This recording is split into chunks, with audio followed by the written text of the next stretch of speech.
Welcome to this episode of the $1 Million Mastermind. I'm Larry Weidel, and before we get started, if you want to know exactly how to win again and again, go to weidelonwinning.com/webinar now to watch something I've put together for you. Now let's get going into this episode of $1 Million Mastermind. We're going to be talking now with a great friend of mine, Kalpesh Patel. Hello, Kalpesh. Hi, Larry. And getting people to understand who you are, and you don't fit into a neat little box, but I will tell people that Kalpesh has a wide background of experiences in many areas and many countries. I mean, he's got a family comes out of India. He grew up in London. His family moved over to Gainesville.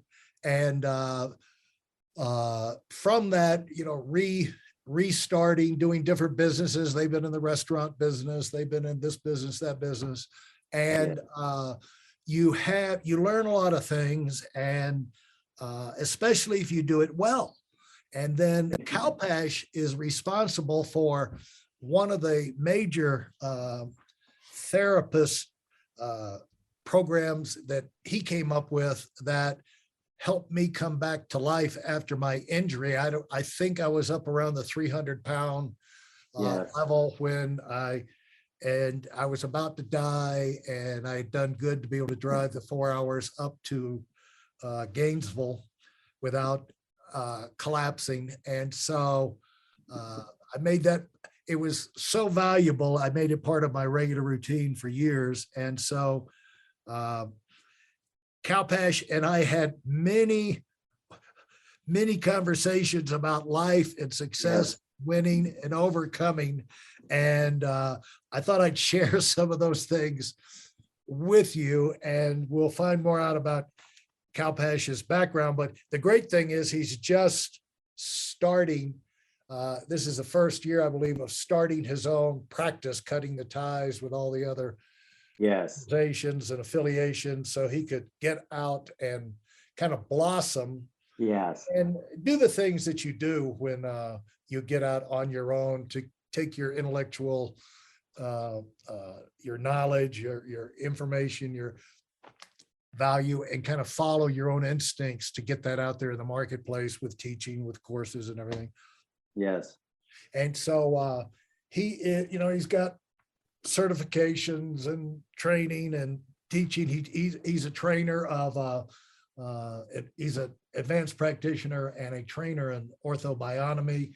And those of y'all who, probably most of you, are not familiar with it, will give you an idea of this is some pretty esoteric areas. But just because, and that leads me in, Kalpesh, to what I said we were going to start with, that leads me into our opening thought, which just because you can't see these things, or just because you don't know where they are, doesn't mean that they don't matter. And there are things going on beneath the surface that have an amazing impact on your life and can't be fixed with a pill or surgery.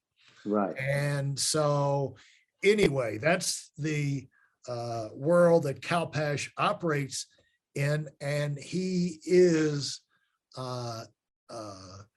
there's no way of measuring this, but he has insights into how the body works and how to restore order with your organs and get things working. If you did not know, you would say it's magic, but he's got, like all things, you get involved in it because you have your own problems, and he forced himself to study it, and he found out that he developed unique insights. And so he's able to fix, we'll talk about that, he's able to unravel mysteries that nobody else seemed to be able to fix with the body, and not excluding professional athletes and medical professionals, and that have go in there and they can prescribe it. They can write their own prescription for any kind of pill, but they know that's not going to solve the problem. And so they wind up talking to Kalpesh. So we are ready to go, and we're going to open with this. Kalpesh and I were talking one day, and he said, I just get frustrated hearing people where the light bulbs start to go on in their mind with therapy and starting to get results. And they'll, like, with great wonder and amazement, they'll say, it's almost like, you know, these things are connected, you know. And you know, your mind, your body, your flow, you know, your weight, your diet, you know, your chemical thing, and how your organs function and your body makeup and your structure. It's kind of like, almost like they're connected, you know, the way they say it. And I think I said something. You know, one of my personal faults is that I can be quite facetious, and I yeah, think I said something like, "It's almost like the root and the leaf are somehow connected magically." yeah, the root and the leaf, or the leaf and the tree. It's almost, yeah. How does that work? That's crazy.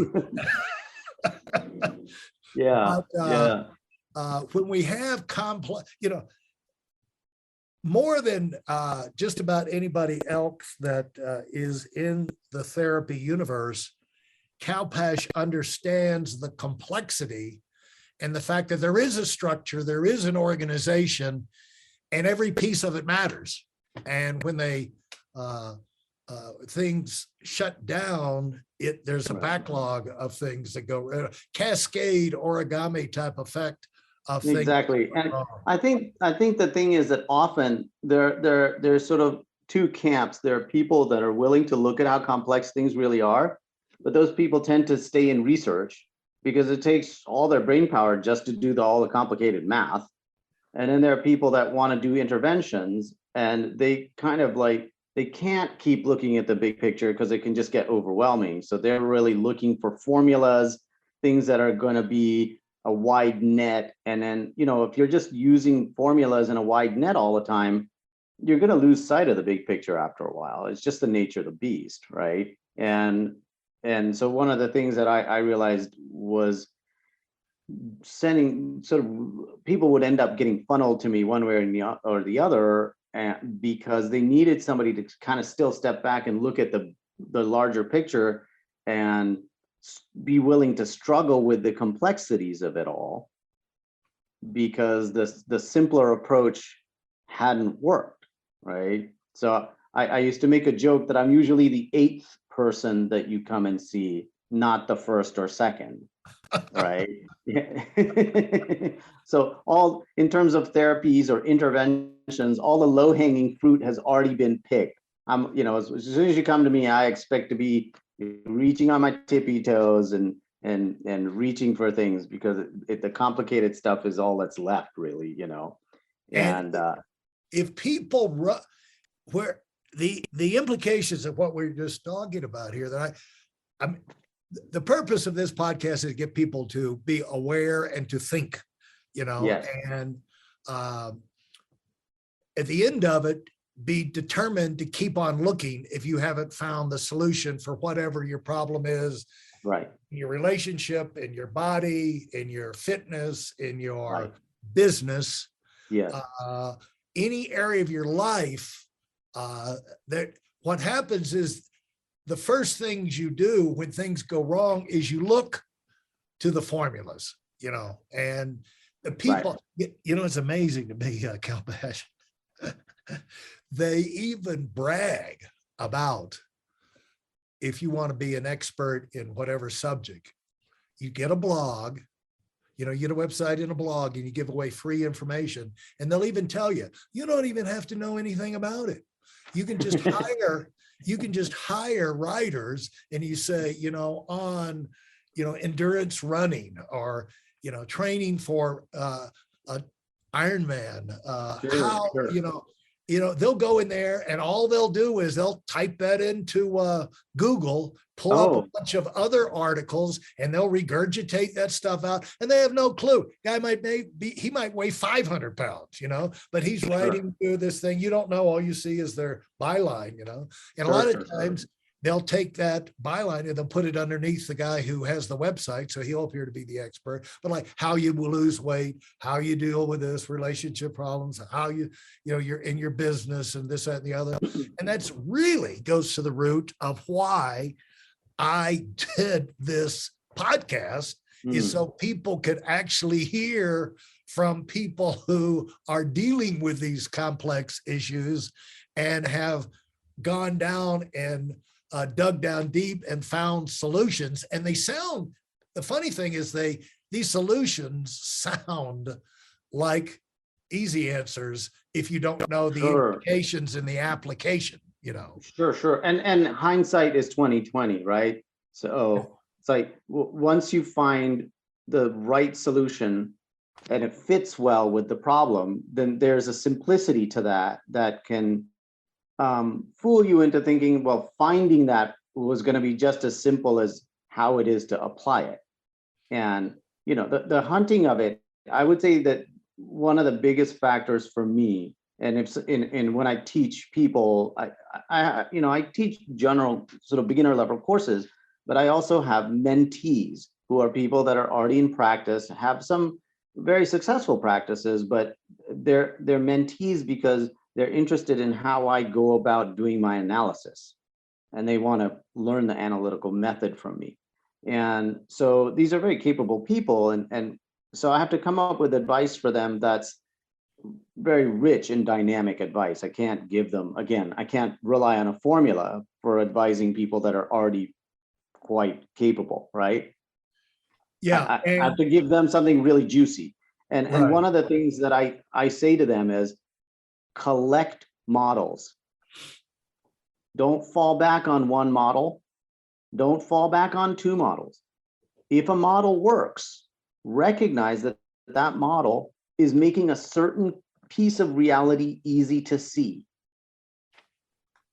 Right? The model makes something easier to zoom in on. But by definition, that means that it's cutting out other parts of the big picture. Right. So unless you have a collection of models, you're not going to have something comprehensive to look at. Right. And our mind is so limited, it can only focus on so much at a time. So models are really helpful because it kind of like pares things down for us. But I think that there's sort of an instinct in people that if they find a model that works, they feel beholden to that in some way emotionally, and then they'll just sort of like try to apply that model to everything, like they owe something to the model, like some sort of like they owe a loyalty to the model in some way or something. Well, let's talk about, to kind of, this is going exactly the way I wanted it to go, because to kind of recapture what the direction we're going in is in we'll get on this. Every area of life, you have decisions you have to make, and you're presented with problems. And when you start to unravel that, things you find out what seemed to be incredibly complex in the beginning, once you finally work your way around to where you have the answer, now it seems to be incredibly obvious and simple. Right. The point is that as you go in, models are ways of solving a particular problem. Like in this situation, do this. And everybody who becomes highly functional in their specialty has systems, their systems, their plans, and just like a mechanic, and those models, those tools are just like a master mechanic has a big tool chest full of tools that he'll only use rarely when a certain model comes in with a certain problem and you can't get it with anything but this particular tool. Right. And But that's, it's no, yeah. And but that's it's no use the rest of the time, right? right. No use the rest of it. But it's the same way, like if you're an attorney or a doctor, there's so much stuff to keep up with. That's why they have all the books. Now they have it online so much, but they used to have big walls of books behind their thing, is because inside those books were models, systems, plans, like in this situation, boom, boom, boom, you know.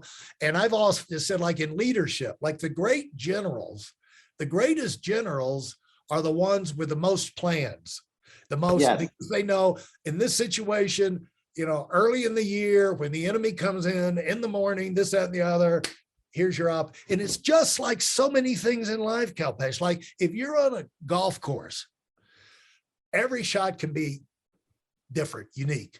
And like if you're in the sand trap on the side of the, you know, you're 50 yards out, you're 150 yards out, you're in the trap of the bunker on the side of the thing, you know, how you do that, how you line up. And I always had to get it down where it was like, okay, what are the 1, 2, 3 things I need? Now, if it's a long bunker shot, as I remember, I'll get corrected on this, but it's been a while since I played golf. It's like, you know, spread your legs, take an extra club, swing slow so you don't dive in and catch the club in the sand, and swing, you know, take a full swing, smooth through a 1, 2, 3 thing, you know, and just to kind of reset your head. Now, if you're putting, you got a long putt, short putt, a downhill putt, this, that, the other, you know, how you read the putt. It's like 1, 2, 3. First, check the grain, then check where the sun is, check if there's any water, because that will cause, you know, the grain to pull. You can't even tell, but the ball might roll uphill because there's a water feature, you know, over here, or a mountain, you know, it'll go to the mountain, you know. And so you get these things in, and all those are models. Those are systems, those are plans, little things for that little situation. But if you try and use the bunker model for every shot out there, right, you're going to be scoring in the hundreds, you know. But there are people who will do it. They'll swear up and down it's the right thing to do because it performed so well for them at the bunker. Right. So they'll take that quality component, they'll take that quality marker being really high as somehow standing for truth, because it's a high quality marker, and they'll equate that with like a solidity somehow across circumstances. Well, they'll equate it to results. You know, I follow the plan. You know, right. But no, but I don't mean just that. They kind of, people go into absolute truths kind of mode. Right. Well, the thing is that you have to go by results. You know, what we're talking about here is to go by results. But they won't. The second result will be awful, and they'll just grip the plan harder. And feel like it didn't do it right. They've got to do it again. Yeah, so they'll try to find some way to still make the model fit. And so that's the thing that I'm trying to communicate to people who are smart. They want to achieve things. They have a certain degree of emotional and mental agility, and resilience. Well, what to do with all that agility and resilience? Like how do you use that emotional agility? Resilience is that every time you shift models, it's unsettling emotionally. Right. So those who are not emotionally resilient will avoid changing models simply because it's unstable, it's destabilizing, right? It's a little smack to your ego. Well, the other thing is we get these models from, and this is taking off on your point, we'll get these things in our head. Let's say we learn a lot of this from a person. Right. You know, I follow Tony Robbins. I follow John Maxwell. You know, I got out of his book. I got so much out of it. Napoleon Hill. And then if you get, and that'll be good. That's good for junior high school level. You know, getting yourself disciplined and mentally organized. You know, they're the basics. That's a phase you go through in those things. But The high level stuff, it comes to when you go beyond simple Yes. basic fundamentals. Right. And if you're holding fast, it's like, no, I'm going to go back and listen to those Tony tapes, John Maxwell tapes again, and I'm missing something, Right. It's like, no, you got it all. It's now time to go on, use that. Exactly. And move on. And maybe teach yourself, just observe. One thing you can do when there's in the absence of somebody, if you're in the wilderness and you've had the survival courses and it's just, you're still lost. Yeah. Well, you might have to figure something out yourself. Yes, exactly. Exactly. You might have to try something that you haven't tried before and use that coconut on your shoulders. And because actually it's pretty gifted, there's a lot of things that are resourceful for you if you'll use it, I mean, if somebody asks me for my credentials, Larry, more than any of my training, what I would quote to them is the number of hours I've spent observing. Yeah. Right. I would say, hey, I have close to 40 hours a week for 20 years of clinical observation. I go in the forest and I keep busy and I keep my eyes peeled and I make notes and I collect information and I go back to things I saw 3 years ago and go, now, there was a thing I saw that never did make sense then. Let me look at it again in light of what I've seen now and see if I can make sense of it now. Or, oh, I saw this before. What did I write down 5 years ago? Let me go find my notes, dig them out and see what I wrote about that. Oh, look at that. Well, yeah, So it's really, it's this and the observation that you're talking about. I feel like those are more substantial credentials for me than the training, any formal training that I've done. The training just helped me open the doors, get me in the door, as it were. Right. But the observation is really where I would say the biggest value for learning has been for me. And a takeaway for people listening to that who go to school, you'll see the people who get their degrees and their masters in business and, doctorate or whatever. But, you need to know there's a lot of people with a doctorate that are driving trucks because they just can't get, there's a lot of people that go to medical school and get the certifications and they just cannot function on their own. And then they're working in the emergency room by the hour or whatever, and just a lot of attorneys go out there and work for, just become corporate lawyers because they just can't got the same degree as the big legal stars you hear about where I just got $400 an hour, $600 an hour, $1,000. It's whatever they can get away with. But if you want that guy, that's what you had to pay because they only have so many hours. But he's got the same education as the guy that's looking for work. He's on a salary, shuffling papers inside a corporation somewhere, going nowhere. Yes. So if you put, the thing we're saying is don't put too much hope or confidence in the fact that you've got a ticket on the wall. No, of course not. Yeah. It's what you do. It's always comes down to what you do. And that's the clinical thing. You got to be clinical. This is not Kalpesh is a clinical operator. If you're going to be a leader, you're going to probably be 60, 80 hours a week thinking about. Yes, exactly. You're thinking about it all the time, right? About it all. Yeah. If you're going to be elite in anything, whatever your field is, you're going to be you're going to get there by what you do and what you figure out. Yes. And you got to think about this thing, and you got to develop. And it's like I'll wrap this one up with this part with this. It's like they told me about classically trained musicians, and they said, you get the classically trained guy. He's used to working off a score, either a guitarist or a piano player or whatever, and you put them at the local bar where the local pros and guys get together and just jam and have fun. Right. He said they're walking on stilts, everything. And And one conclusion is these guys, they can only do it, they can only play that way.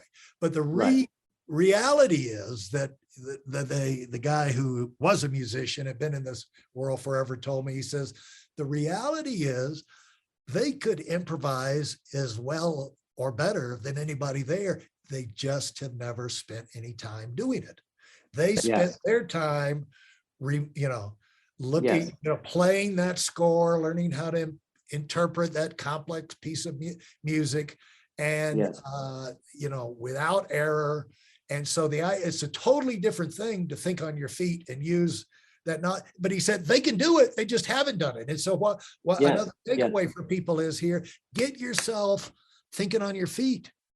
Start making, trying to figure things out for yourself. Make some decisions, and don't worry if you fall in your face a lot, because a lot of times, if we were honest, when we do fall on our face early in a career and you're tempted to say, I'm just not good enough or whatever, no, you just got to get better, Well, so I appreciate you saying that, because that's exactly what I was going to come to, is that one thing I think that happens is that people don't take the time to calculate their margin of error. And so they sort of fear that there is no margin for error, and then they hem themselves in too tightly. And so I advise people to take your time and actually figure out how much error is acceptable in this circumstance, so that you know how much of a playing field you have. And then you can experiment with whatever it is that you're doing within these parameters that you've already figured out. And that gives you some chance to be creative with your solution. Because you're right, it's not open-ended. You can't just make any old level of flub, but that doesn't necessarily mean that you can't make any error. So I think figuring out what your margin of error is within whatever particular project you're in the moment, I think is a really critical piece. And I've said to my students, I said, look, there are areas in the body that we're going into and exploring to see what potentially could be changed. And you're worried that you should go in there and find a solution. And I said, first ask yourself, is anybody else even looking at this area? If no one else is even looking at this area, then you just going in there and connecting with that area is going to be a massive light bulb for this person. Right. So, maybe give yourself 3 sessions to actually figure out what the solution is going to be. Yeah. Okay. Right. And that means that all you have to do is go in there and observe a lot. Just observe and take in information. Don't worry about a solution today, because no one else even opened this door. And Tom's talking about opening the door. That's what we've done so far on this conversation. And I want to dig more into what it means to take the time to calculate your margin of error and how people would interpret that in their own life. And also get you to expand on how you go about solving the complex problems, because that's applicable to every area of your life. I mean, absolutely. My approach to winning that I learned from business, you wind up learning and using in every area of your life, and it becomes the way you operate. And so these things are so incredibly valuable because they can be applied in so many areas in your life, and they're not age dependent or physical ability. As long as you can think and you can talk and you can act, you can use these lessons and these systems and these methods the rest of life, wherever you want to use it, so thanks so much, Kalpesh. Yeah, my pleasure. Absolutely. If you enjoyed what you've heard and are dead serious about finding out for yourself exactly how this works in the real world, I've taken the most valuable business lessons I've learned over 40 years and put them into something for you to watch. Go to whiteelementary.com/webinar now in order to move up as fast as possible. I'm Larry Weidel, and I run the $1 Million Mastermind. Go, go, go.